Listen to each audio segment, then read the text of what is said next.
Under the golden glow of chandeliers, laughter echoed across the grand wedding hall. Champagne glasses clinked, violins played softly in the background, and couples swayed on the polished floor. But at the far end of the room, where shadows touched the edges of celebration, Emma Collins, the youngest CEO in her company's history, sat quietly in her wheelchair. A table set for 10, yet only one seat was filled. She had built an empire. She had stood unshaken in boardrooms filled with doubt, but tonight she looked like a stranger among her own peers. The whispers were sharp, carried by careless voices. Successful, yes, but who would sit with her? And then a little girl's innocent question cut through the noise. "Daddy, why is that lady sitting all alone?" The wedding hall shimmered under golden chandeliers, casting warm light across polished marble floors. Guests in elegant gowns and crisp tuxedos filled the space with laughter and music. Waiters glided between tables, balancing trays of champagne flutes that sparkled like jewels. Every corner of the room buzzed with conversations about love, careers, and old memories. It was the kind of night that looked perfect on the outside, but perfection often hides the loneliest shadows. At the far end of the room, away from the glow of the dance floor, sat Emma Collins. She was a woman of striking presence, chestnut hair pinned neatly, hazel eyes sharp with quiet dignity. A sleek wheelchair supported her frame, a silent reminder of battles fought and survived. At just 36, she had conquered boardrooms and built a reputation as a fearless CEO. Yet here, amid celebration, her success felt like a distant world. The empty seats around her table whispered louder than the music. Emma hadn't always lived in silence. Years ago, she was a marathon runner, a woman who found freedom in the rhythm of her own footsteps. A car accident had changed all of that, leaving her body broken but her spirit unyielding. Instead of giving in, she rebuilt herself through sheer determination. Her wheelchair wasn't a symbol of weakness, it was a throne of resilience. But still, moments like this reminded her that strength didn't erase loneliness. Sarah, the bride, had once been Emma's closest friend in college. They shared laughter, late-night study sessions, and dreams that stretched far beyond their small-town roots. Life, however, had pulled them in different directions. Sarah toward love and family, Emma toward ambition and independence. The invitation had been kind, even warm, but the distance between them was undeniable. Emma was here as a guest, not a sister of the bride. And in that hall full of connection, she was the one left without company. Across the room, another figure entered the hall, Jack Turner. He wasn't dressed in designer clothes. His rented tux hung slightly loose on his shoulders. His hands bore the marks of years spent fixing engines and lifting tools, calloused but steady. Jack was a single father, raising his little girl with more heart than money. He moved with the quiet humility of someone who didn't quite belong in glittering spaces. Yet his presence carried an authenticity that no luxury could buy. Beside him skipped Lily, his 5-year-old daughter. She wore a lavender dress that swayed with each step, her curls bouncing like golden springs. In her arms, she clutched a small white teddy bear, its fur worn from endless hugs. Her eyes held the pure wonder only children possess, the kind that sees joy before judgment. Lily didn't care about wealth or titles. She cared about smiles and kindness.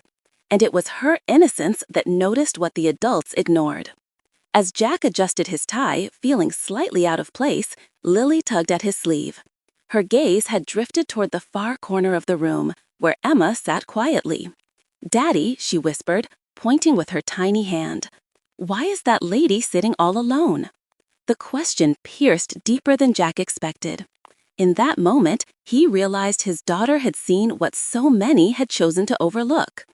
Jack followed Lily's eyes and saw Emma. The strong exterior, the poised smile, the silence around her like an invisible wall. He saw not a CEO, not a wheelchair, but a woman hidden behind the noise of celebration. His heart stirred with something unfamiliar, a pull he couldn't explain. Should he walk over, Would she welcome company from a man so different from her world? Jack hesitated, torn between doubt and compassion. But Lily's question lingered in the air like a gentle challenge he couldn't ignore.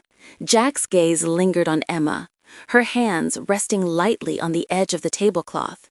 She looked strong, yes, but beneath the smile was a silence that felt heavy. He knew that silence. It was the same one he sometimes carried home after long nights in an empty house. Lily still clutched his sleeve, her eyes wide with curiosity. The innocence in her question replayed in his mind, urging him to move. Jack drew a steady breath and took a step forward. The walk across the hall felt longer than it should. Around him, clusters of guests glanced his way, their whispers threading between laughter. Jack kept his chin lifted, pretending not to hear. He wasn't a man of this glittering world, and he knew it. But something stronger than doubt pushed him forward. Lily's tiny hand in his own gave him courage. Emma noticed them as they approached, her hazel eyes narrowing in polite curiosity. Few had dared come near her table all night. She straightened slightly, instinctively preparing herself for either pity or polite small talk. Jack's presence was different, less polished, more genuine. His suit was simple, his face lined with honest fatigue, and beside him stood a child whose curiosity broke down walls faster than words. "Would you mind if we joined you?" Jack asked gently, his voice steady but kind. Weddings aren't meant to be spent alone. Emma blinked, surprised by the warmth in his tone. For a moment she hesitated, glancing at the empty chairs around her. No one else had dared fill them. Slowly, her lips curved into a smile, soft, real, unguarded. Lily didn't wait for permission. She clambered onto the chair beside Emma, then leaned closer with her teddy bear. "This is Snowy," she announced proudly, her little voice cutting through the music. Emma chuckled, the sound startling even herself. She reached out gently, brushing the bear's worn fur. "Snowy looks very loved," she said, her voice carrying a rare lightness. For the first time that evening, her laughter rose above the whispers. Jack eased into the chair across from her, watching the exchange unfold. He didn't look at Emma like she was a CEO or someone untouchable. He looked at her the way one human should look at another, equal, deserving of presence. "Thank you," Emma murmured, her voice quieter now. "Most people don't come near." Jack's eyes softened. "Their loss," he replied simply. But across the hall, not everyone was pleased. Two women leaned toward each other, their eyes darting toward Emma's table. "Look at him, sitting with her like he belongs," one whispered. The other smirked. "He fixes cars, she runs companies. They don't mix." Their voices weren't meant to carry, but in the quiet space around Emma, every syllable echoed. Jack heard, and so did Emma. Emma's hand tightened around her glass, her smile faltering. She looked down, the sting of old wounds returning. "You don't have to stay," she said softly, trying to spare him the judgment. Jack leaned closer, lowering his voice so only she could hear. "I tell Lily that kindness matters more than what people say. If I left now, I'd be teaching her a lie." Emma's eyes lifted, meeting his, and for the first time all night, she felt seen. The music swelled as couples drifted onto the dance floor, their gowns sweeping and shoes clicking in rhythm. Emma watched them with a practiced smile, but her heart ached. Once, she would have been out there, laughing, spinning, losing herself in the joy of movement. Now the polished floor might as well have been a world away. Jack noticed the flicker in her eyes, the longing she tried to hide. He leaned forward, searching for words that could soften the silence. "Would you dance if you could?" he asked softly, his voice low but kind. Emma gave a short laugh, but it carried sorrow. "Every single song," she admitted, eyes glistening just for a second. Jack didn't answer right away. Instead, he stood, lifted Lily onto his shoulders, and began to sway in place. Lily squealed with laughter, her teddy bear bouncing like a partner in the dance. And for the first time that night, Emma's smile stretched wide and true. But not everyone saw the beauty in it. From nearby tables, smirks and whispers spread quickly. "He's embarrassing himself," someone muttered. "She must pity him." Another voice cut sharper. "Look at them, out of place, all of them." Jack heard, though he tried to shield Emma from it. The sting wasn't new to him. The world had never been kind to men without wealth. Yet now, it wasn't his pride he worried about, it was hers. Emma caught fragments of the whispers too. Her chest tightened, not from shame, but from guilt. Was she dragging him into something he didn't deserve? She turned toward him, voice barely audible over the music. "You don't have to do this, Jack. People, they'll judge." Jack glanced at her, his eyes steady. "Let them judge. What matters is what Lily sees, and what I see too." Emma's breath hitched, because no one had ever spoken to her that way before. Lily leaned across the table, tugging gently on Emma's hand. "Do you like Daddy's dance?" she asked, her eyes bright and innocent. Emma squeezed the little girl's hand, her throat tight with emotion. "I love it," she whispered, meaning far more than just the swaying steps. The warmth of the child's presence made the empty seats fade into nothingness. For a moment, Emma wasn't the CEO or the woman in the chair. She was simply Emma, and that felt like freedom. But the night pressed on, and with it, the weight of judgment grew. A group of men in tailored suits raised their glasses, their laughter dripping with mockery. "She must be desperate," one said under his breath. Jack stiffened, every muscle in his jaw tightening. He wanted to stand, to say something, to make them swallow their words. Yet he knew an angry scene would only hurt Emma more. So he swallowed his pride, though it burned like fire. Emma saw the tension in his face, the way his hand curled into a fist under the table. She shook her head gently, a silent plea for him not to fight.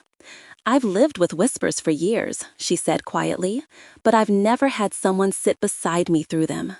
Jack met her gaze, his resolve softening.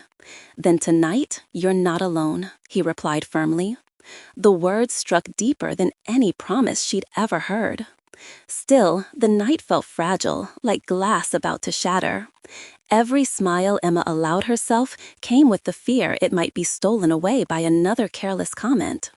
Jack, too, felt the strain of balancing pride with restraint, kindness with courage. The whispers weren't stopping, they were testing. Yet in the middle of it all, the three of them, Emma, Jack, and Lily, were beginning to carve out a small island of warmth in the cold sea of judgment. And though the night was far from over, something unspoken had already begun to change. The music shifted to a slower melody, and the bride and groom twirled gracefully under the chandeliers.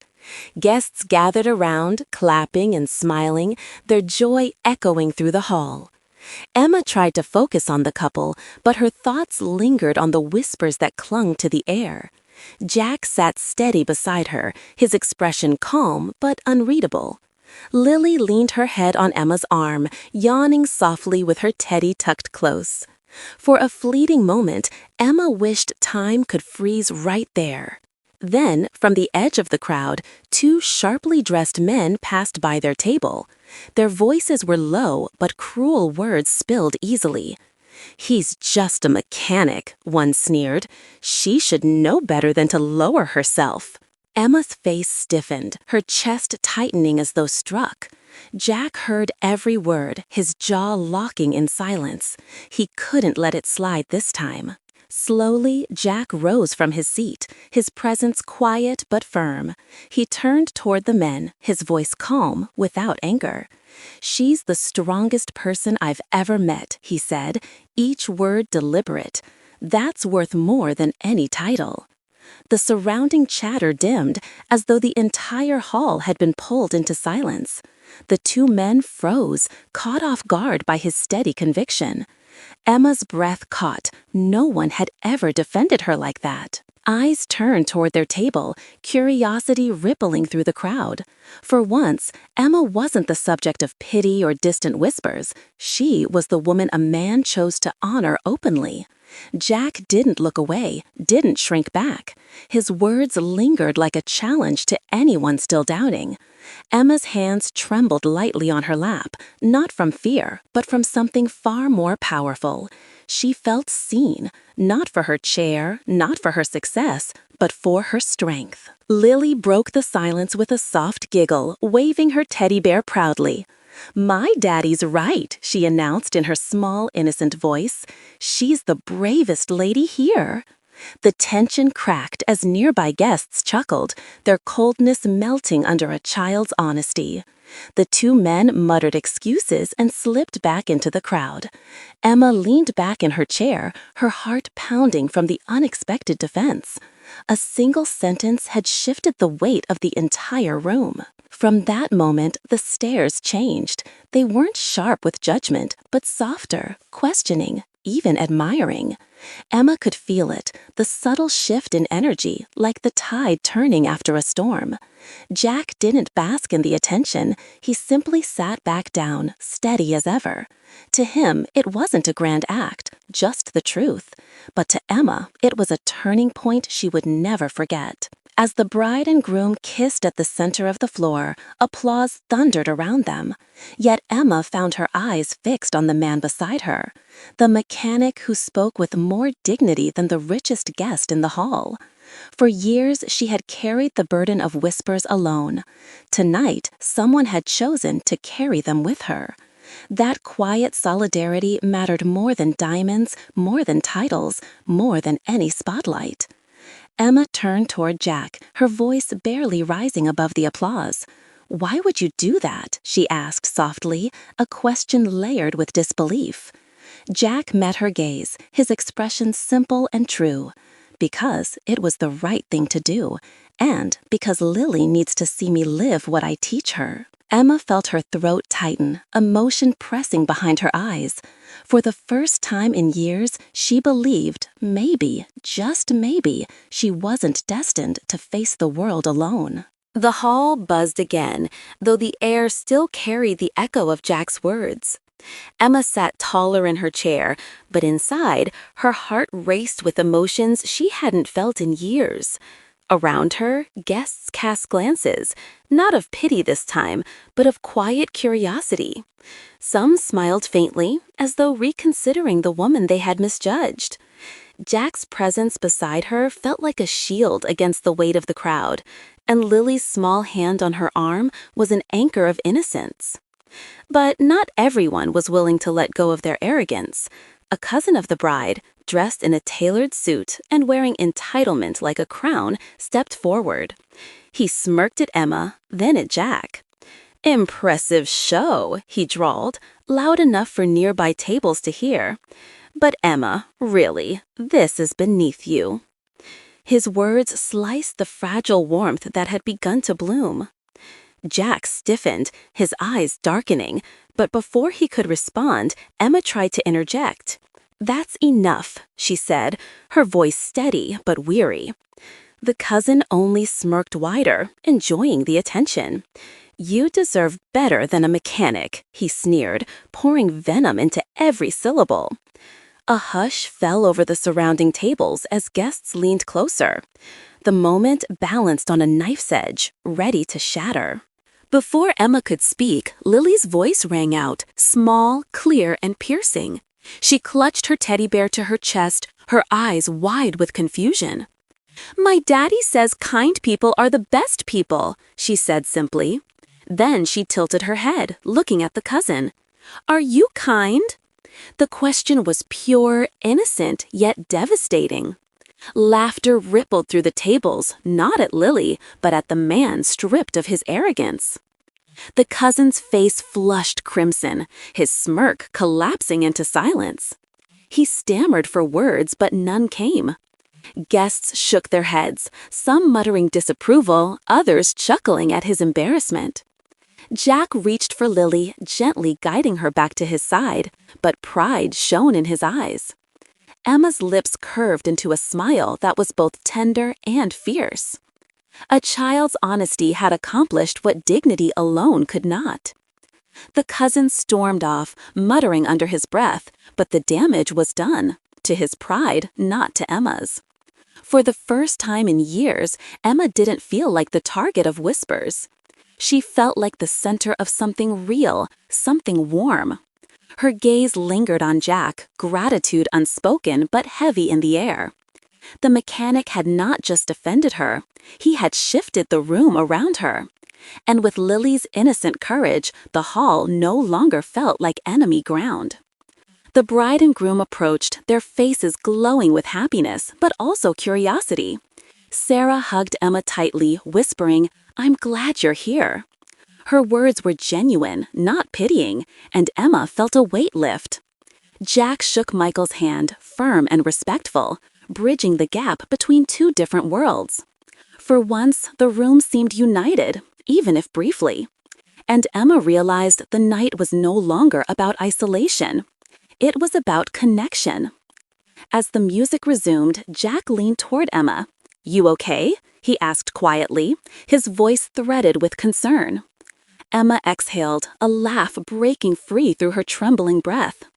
"Better than I've been in a long time," she confessed. Jack nodded, the corners of his mouth lifting. "Then it was worth it," he said simply. And Emma's heart, scarred but unbroken, stirred with a hope she thought she'd lost forever. In that moment, the hall didn't matter. The chandeliers, the whispers, the judgments, all faded into background noise. What remained was the mechanic, his daughter, and the woman who had rediscovered her smile. The climax of the night wasn't the couple's kiss or the champagne toasts. It was the courage to stand beside someone when no one else would. And in that courage, Emma saw the beginning of something new. The night slowly began to wind down, champagne glasses emptying and the band playing its final songs. Emma no longer felt like a shadow on the edge of the celebration. Around her, people approached with softer eyes and kinder words. She exchanged small smiles, but it was Jack's presence that steadied her most.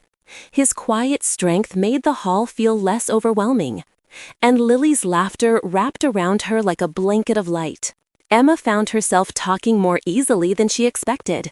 She and Jack spoke about cars and boardrooms, about childhood dreams and the strange turns life could take. Jack listened, not to a CEO's resume, but to a woman's story. He didn't interrupt or try to impress. He simply cared. That rare kind of attention made Emma feel human again, not defined by her chair, her title, or her scars. Lily chimed in often, proudly sharing stories of her teddy bear and her dad's silly bedtime songs. Emma laughed until her sides ached, a sound she hadn't made in years. It felt so natural, so real, like slipping into a life she thought was out of reach. Jack watched her with quiet satisfaction, as though seeing her joy was reward enough. And for the first time, Emma wondered if her loneliness had been waiting for this moment all along. When the last dance began, Jack hesitated. He looked at Emma, then at the couple swaying across the floor. "I know it's not the same," he said softly, "but may I?" Emma tilted her head, uncertain. Jack moved his chair close, offering his hand instead of an invitation to stand. Together they swayed in place, her hand in his, their laughter mingling with the music. It wasn't a dance of steps, but of presence. The bride and groom noticed, smiling warmly as they passed by. Sarah leaned close to Emma and whispered, "I'm glad you didn't sit alone tonight." Emma's throat tightened, emotion bubbling beneath the surface. She squeezed Sarah's hand in silent gratitude. Jack watched quietly, giving the two women their moment, and Lily, curled against Emma's lap, hummed along with the music. As the final notes faded, guests gathered coats and exchanged farewells. Jack helped Lily into her little jacket, her teddy tucked safely under her arm. Emma lingered, not quite ready for the night to end. Jack noticed her pause, his brow furrowing gently. "You okay?" he asked. She nodded, smiling. "Better than okay." They stepped toward the exit together, the grand hall now quieting behind them. Outside, the cool night air brushed against their faces. Stars glittered faintly, far less intimidating than chandeliers. Emma inhaled deeply, as though filling her lungs with freedom. Jack walked beside her, his pace slow, matching hers without hesitation. And Lily skipped ahead, humming to herself in pure contentment. Before they parted, Jack turned, unsure but hopeful. "If you'd like, maybe Lily and I could visit sometime, even just for coffee." Emma looked at him, surprised by the simplicity of his offer. No pity, no agenda, just kindness. "I'd like that," she replied, her voice gentle but certain. For the first time in years, she wasn't walking or wheeling alone. And that small promise felt like the start of something new. From that night forward, Emma Collins was no longer remembered as the woman who sat alone at weddings. She became the woman who shared laughter with a little girl and found comfort in a man who saw past appearances. Jack Turner was no longer just the mechanic at the corner shop. He was the father who taught his daughter that kindness mattered more than status. And together, they began weaving a story that was bigger than either of their worlds, a story born not from perfection but from compassion. The whispers that once stung Emma's heart became meaningless. She carried Jack's words with her. "She's the strongest person I've ever met." Those words echoed louder than gossip, shielding her in ways no success ever had. Jack, too, found strength in that night, realizing that his worth was never tied to money or reputation. What mattered was how he chose to stand by someone when others walked away, and that choice changed them both forever. Emma learned that vulnerability wasn't weakness. Sitting alone at that table could have been her story's ending. Instead, it became the chapter where new hope entered her life. Jack didn't rescue her, he simply joined her. That difference mattered more than anything, because love isn't about saving, it's about seeing. Lily's innocent question had been the spark that lit everything. Why is that lady sitting all alone? A question so simple, yet powerful enough to break down walls adults had built. In her childlike honesty, she saw what others ignored. She didn't see wealth, status, or scars. She saw a person who deserved company. Sometimes, wisdom comes not from age, but from innocence. And that night, it came from a little girl with a teddy bear. As weeks passed, coffee meetings turned into shared dinners, and dinners turned into family outings. Emma discovered the joy of belonging again, not as a CEO, but as a woman. Jack discovered that love didn't need perfection, only presence. Lily found in Emma another heart to laugh with and another hand to hold. Together, they built something ordinary yet extraordinary, a life stitched together with kindness. The world never stopped whispering, but Emma no longer cared. She knew her strength wasn't measured by running marathons or winning boardroom battles. It was measured by her ability to open her heart again. Jack knew his worth wasn't in the grease on his hands or the paycheck he brought home. It was in the values he passed to Lily. And Lily, without knowing it, had become the teacher of them both. This story reminds us that love isn't about titles, appearances, or perfection. It's about presence, compassion, and the courage to sit beside someone when no one else will. Sometimes, one sentence can change the course of a life. Sometimes, one simple act of kindness can rewrite someone's story. And sometimes, the strongest people are the ones who dare to smile through their scars. Emma, Jack, and Lily proved that to be true. So if this story touched your heart, let it remind you of the power you hold in your everyday choices. The seat beside someone lonely is never too far away. The words you speak might be the ones that change a life. And the love you give doesn't need riches, it needs courage. If this story moved you, please subscribe for more inspiring stories like this, because somewhere, right now, another heart is waiting for kindness.